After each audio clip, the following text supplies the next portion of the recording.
I'm honestly kind of shocked that Nintendo hasn't made any special edition consoles for the Switch 2. No color variations, no special Joy-Cons, no different colored docks. Even the original Switch had two color options at launch. Thankfully, ExtremeRate finally released their Switch 2 shells for the consoles and Joy-Cons, and there are a lot of options to choose from here. But with how Nintendo designed the internals of the console, are these actually worth it?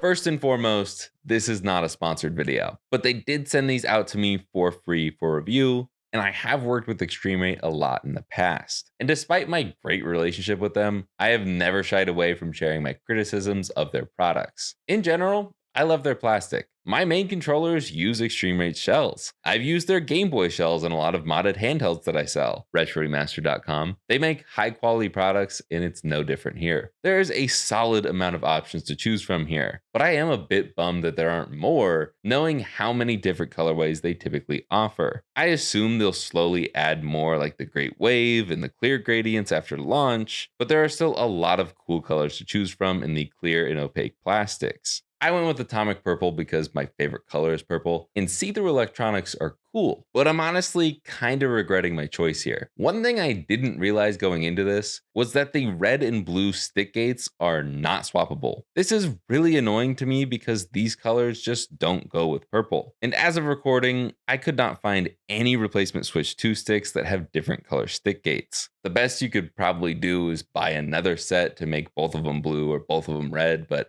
I don't know if that's worth the money or if it's even possible. So if this is the kind of thing that bothers you like me, you'll want to keep this in mind when picking your shell color. Personally, I would pick a more neutral color like what Bob Wolf did because his looks great. But it's not really ExtremeRate's fault that Nintendo chose to make the stick gates a part of the whole stick module. It just kind of sucks for ExtremeRate. Speaking of Nintendo's design choices that negatively affect ExtremeRate's shell options, this looks lame. I love a good clear plastic electronic device as much as the next guy, but it's not cool looking when all I see is a metal backplate. It's not ExtremeRate's fault, but it's like having the view of your hotel room just being a brick wall. It just feels a bit silly. At least swapping the back shell was the easy part. The third and final downside that is Nintendo's fault is the Joy-Con 2 is still hard to disassemble. Actually, it's not too bad to tear down until you get to this part. And while it's obviously doable because, I did it, I would say that if you're going with a neutral color, just leave this piece alone, especially since the stick gate isn't changeable yet. Plus, I think it'll give it a nice pop of color with the white and clear shells. But this is far and away the hardest part of this whole shell swap, and part of the reason why I have not done the bright Joy-Con yet. The other reasons why are 1, for B-roll, and 2, because I wanted to see if I could feel a difference between the two shells while playing without having to drop another $100 on a new set of Joy-Con. And I did feel a difference, but it was only one little thing.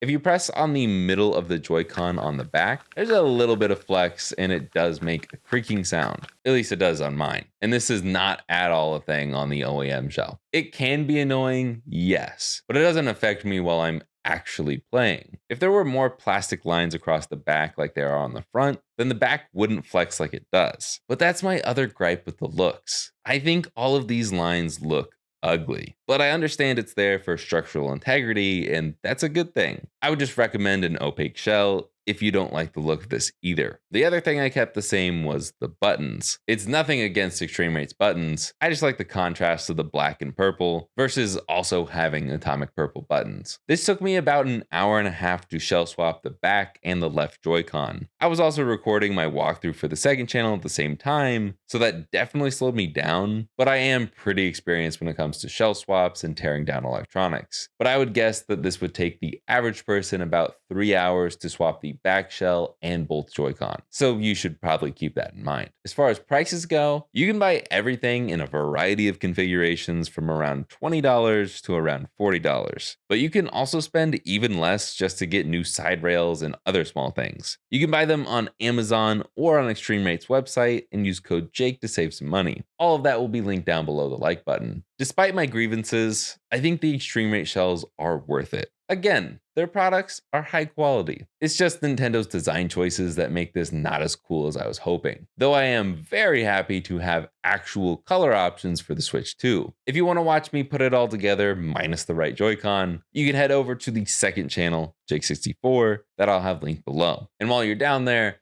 let me know what you think of the ExtremeRate Switch 2 shells and just about their products in general. I hope they make some dock shells too, so I can have like the Great Wave or something on it. But that's about it for this one. So like, subscribe, and I will see you guys in the next one.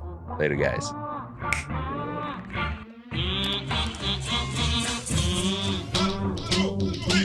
And even though I like the contrast, I chose all purple buttons here because the green A and the red B would clash too much. If only I wasn't so picky with my free products.